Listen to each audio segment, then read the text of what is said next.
আসসালামু আলাইকুম, কেমন আছেন সবাই? মুসমুসে রসালো খাজা দেখতে যেমনি সুন্দর, খেতেও কিন্তু মজা। এই খাজা কিন্তু আমরা দোকান থেকে কিনে খাই। আশা করছি এখন থেকে ঘরেই এরকম খাজা তৈরি করে নিতে পারবেন। আর একবার তৈরি করে কিন্তু অনেক দিন পর্যন্ত সংরক্ষণ করে খেতে পারবেন। যে কোনো অনুষ্ঠানে কিন্তু এরকম সহজ একটা মিষ্টি তৈরি করে নিতে পারবেন। তাহলে চলুন আমরা রেসিপিটা দেখে নেই। এই মিষ্টি তৈরি করার জন্য এখানে আমি নিয়ে নিচ্ছি 1.5 কাপ আটা। আমি আজকে আটা দিয়ে তৈরি করব, তবে আপনারা চাইলে ময়দা নিতে পারেন। দিয়ে দিচ্ছি 1/2 চা চামচ লবণ। এখন লবণটা একটু আটার সাথে মিশিয়ে নিচ্ছি। এখন দিয়ে দিচ্ছি এখানে আমি 2 টেবিল চামচ রান্নার সয়াবিন তেল। এখন তেলটা দিয়ে খুব ভালো করে হাত দিয়ে ডলে ডলে একটা ময়ান দিয়ে নিচ্ছি। তবে আপনারা চাইলে কিন্তু এখানে বাটার গলিয়ে দিতে পারবেন, আবার চাইলে কিন্তু এখানে ঘিও ব্যবহার করা যাবে। এখানে কিন্তু আমি খুব সুন্দরভাবে আটাটাকে ময়ান দিয়ে নিয়েছি। এখন দিয়ে দিচ্ছি নরমাল তাপমাত্রার পানি।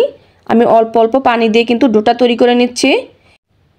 একসাথে কিন্তু বেশি পানি দেওয়া যাবে না, অল্প অল্প পানি দিয়ে তারপর ডোটা তৈরি করে নিতে হবে। এখানে আমার পুরোপুরি ডোটা তৈরি করতে কিন্তু 1/3 কাপ পরিমাণের মতো পানি লেগেছে। তবে আপনাদের ক্ষেত্রে কিন্তু পানিটা কম বা বেশি লাগতে পারে। এই যে দেখুন, আমি খুব সুন্দরভাবে কিন্তু একটা ডো তৈরি করে নিয়েছি।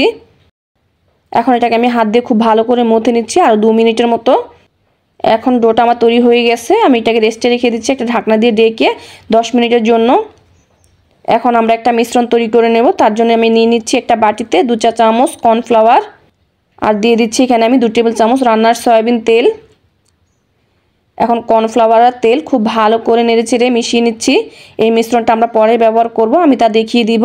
ভিডিওটা দেখতে থাকুন। এখন চুলায় চলে যাচ্ছি। চুলায় আমি একটা হাঁড়ি বসিয়ে দিয়েছি আর দিয়ে দিচ্ছি 1 কাপ চিনি, দিয়ে দিচ্ছি 1 কাপ পানি, আর দিয়ে দিচ্ছি 3টা এলাচ। এলাচটা দিলে খুব সুন্দর একটা ফ্লেভার বের হয়।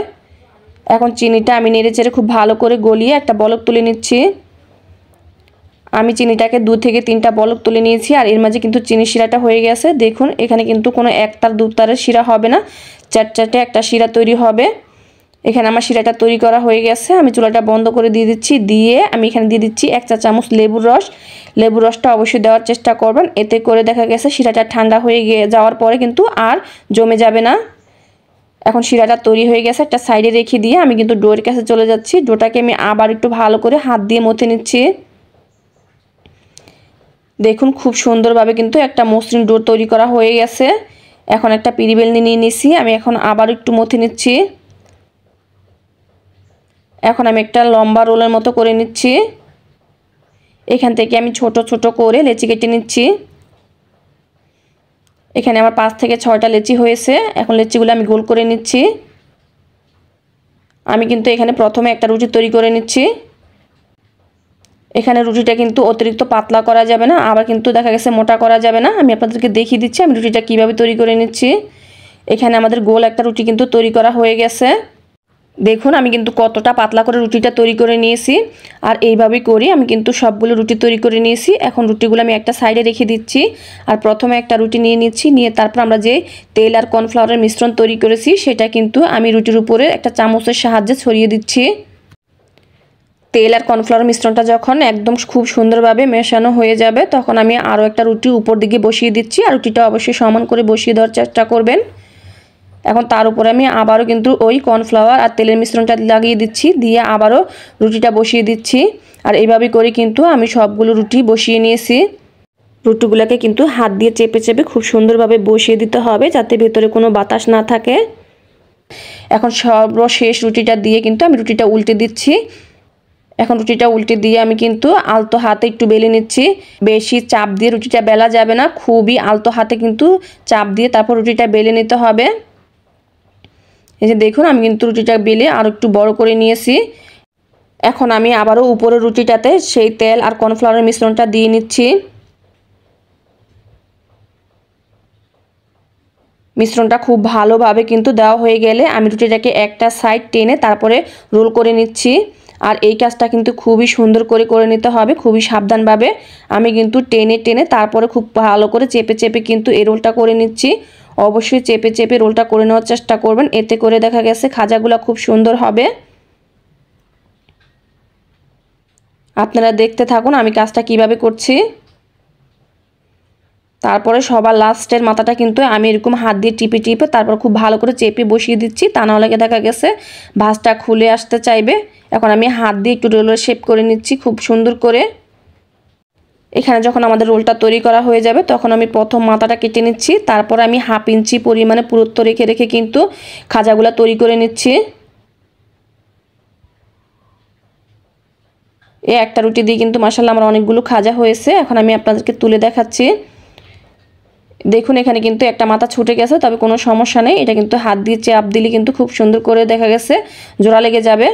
এখন আমি একটা খাজা নিয়ে নিচ্ছি, নিয়ে তারপর এরকম করে একটু হাত দিয়ে চেপে চেপে দিচ্ছি। তারপর একটা বেলনির সাহায্যে খুবই আলতো করে কিন্তু আমি এরকম বেলে নিচ্ছি। এটা কিন্তু খুবই আলতোভাবে করে নিতে হবে, বেশি চাপ দিয়ে কিন্তু করা যাবে না। আর এইভাবে করে কিন্তু আমি সবগুলো খাজা বেলে নিয়েছি। এখন আমরা চুলায় চলে যাব এটা ভাজার জন্য। আমি কিন্তু আগে থেকে একটু তেল বসিয়ে রেখেছি, আর তেলটা কিন্তু আমি হালকা গরম করে নিয়েছি। এরই মাঝে কিন্তু আমরা খাজাগুলো দিয়ে দিচ্ছি। খাজা ভাজার সময় কিন্তু অবশ্যই একটা জিনিস মাথায় রাখতে হবে, তেলটা কিন্তু অতিরিক্ত গরম করা যাবে না। তেল অতিরিক্ত গরম করলে দেখা গেছে তাড়াতাড়ি কালার চলে আসবে আর খাজাগুলো শক্ত হয়ে যাবে আর ফুলবেও না। এখন খাজাগুলো দেওয়ার কিছুক্ষণ পর আমি খাজাগুলোকে একটু নেড়ে চেড়ে দিচ্ছি। আর দেখুন মাশাআল্লাহ আমার খাজাগুলো কত সুন্দরভাবে ফুলতে শুরু করেছে। এখনই কিন্তু খুব সুন্দরভাবে ভাজগুলো দেখা যাচ্ছে। আর খাজাগুলো কিন্তু আমার ভাজা হয়ে গেছে। আমার এখানে 6 থেকে 7 মিনিটের মতো সময় লেগেছে খাজাগুলো ভাজতে। এখন আমি তেল জড়িয়ে উঠিয়ে নিচ্ছি, আর এইভাবে করে সবগুলো খাজা ভেজে নিয়েছি। এখন আমরা এই খাজাগুলো গরম অবস্থায় কিন্তু চিনি শিরা দিয়ে দিব। আমরা যে চিনি শিরাটা করে রেখেছি সেই শিরাটা দিয়ে দিচ্ছি। এখানে কিন্তু চিনি শিরাটা থাকবে ঠান্ডা আর খাজাগুলো থাকবে গরম, এতে করে দেখা গেছে আপনার খাজার ভেতরে কিন্তু খুব সুন্দরভাবে রসটা ঢুকবে আর খাজাগুলো খেতেও ভালো লাগবে। যে দেখুন মাশাআল্লাহ দেখতে কত সুন্দর লাগছে। এখন একটা প্লেটে তুলে নিচ্ছি। আর এইভাবে করে কিন্তু আমি সবগুলো খাজা চিনি শিরা দিয়ে তারপরে গড়িয়ে নিয়েছি। মাশাআল্লাহ মাশাআল্লাহ খাজাগুলো দেখতে কত সুন্দর হয়েছে। দেখলেন তো, খুব সহজে কিন্তু ঝটপট এরকম একটা ভাজা মিষ্টি তৈরি করে নেওয়া যায়। যখন ইচ্ছা তখনই কিন্তু তৈরি করে তারপরে বাসায় রেখে খেতে পারবেন। আর খাজাগুলো মাশাআল্লাহ দেখতে যতটা সুন্দর হয়েছে, খেতে আলহামদুলিল্লাহ অনেক বেশি মজা হয়েছে। আমি আপনাদেরকে একটা খাজা ভেঙে দেখাচ্ছি, এটা কতটা সুন্দর হয়েছে দেখতে আর কতটা মুচমুচে রসালো হয়েছে। আপনারা নিশ্চয়ই দেখেই বুঝতে পারছেন এই খাজাটা কতটা মুচমুচে আর রসালো হয়েছে। ভিডিওটা ভালো লেগে থাকলে একটা লাইক দিয়ে দিবেন আর আমার চ্যানেলটাকে সাবস্ক্রাইব করে নিয়মিত চ্যানেলের সাথেই থাকবেন এরকম নিত্য নতুন ভিডিও পাওয়ার জন্য। আজকের মতো এখানে বিদায় নিচ্ছি। সবাই ভালো থাকবেন, আমাদের জন্য দোয়া করবেন। আল্লাহ হাফেজ।